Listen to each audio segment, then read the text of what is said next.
வணக்கம் மக்களே, சற்றுமுன் கிடைத்த தகவல் ஒன்றை பார்க்க போகிறோம். திமுகவுக்கு 30 தொகுதியிலும் பெரிய ஆதரவு, திடீர் திருப்பம். இந்த ஒரு தகவலை பற்றி தான் நாம் பார்க்க போகிறோம். தகவலை பார்ப்பதற்கு முன்னதாக நீங்கள் நம்மளுடைய சேனலுக்கு புதிய பார்வையாளர்களாக இருந்தீர்கள் என்றால் மறக்காமல் நம்மளுடைய சேனலை சப்ஸ்கிரைப் செய்து வைத்துக் கொள்ளுங்கள் மக்களே.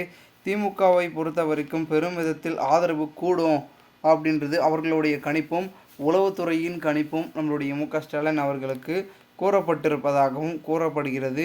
ஏனென்றால் தற்சமயம் வரைக்கும் திராவிட முன்னேற்றக் கழகம் தற்பொழுது ஆளுங்கட்சியில் செயல்பட்டு கொண்டிருந்தாலும் ஒரு முக்கியமான கட்சி என்ற ஒரு நோக்கத்தில் செயல்பட்டு கொண்டிருக்கிறது என்றும் பார்க்கப்படுகிறது.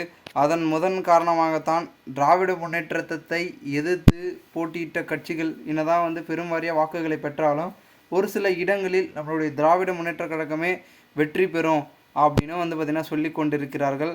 அதற்கான முக்கிய காரணம் என்னவென்று பார்க்கும் பொழுது ஒரு பெரும் நோக்கம் என்பது இருந்து கொண்டிருக்கிறது.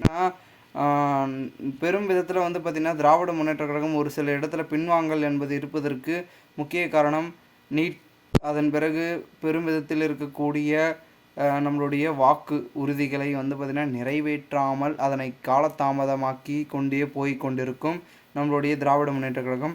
அதனால் அதெல்லாம் அறிந்து தெரிந்த மக்கள்கள் பார்த்திங்கன்னா இல்லை, நாங்கள் புதியதாக நாங்கள் புதிய முக்கிய புள்ளிகளுக்கு வாக்குகளை செலுத்த போகிறோம் அப்படின்னு ஒரு தரப்பினர்கள் சொல்லி கொண்டிருந்தார்கள்.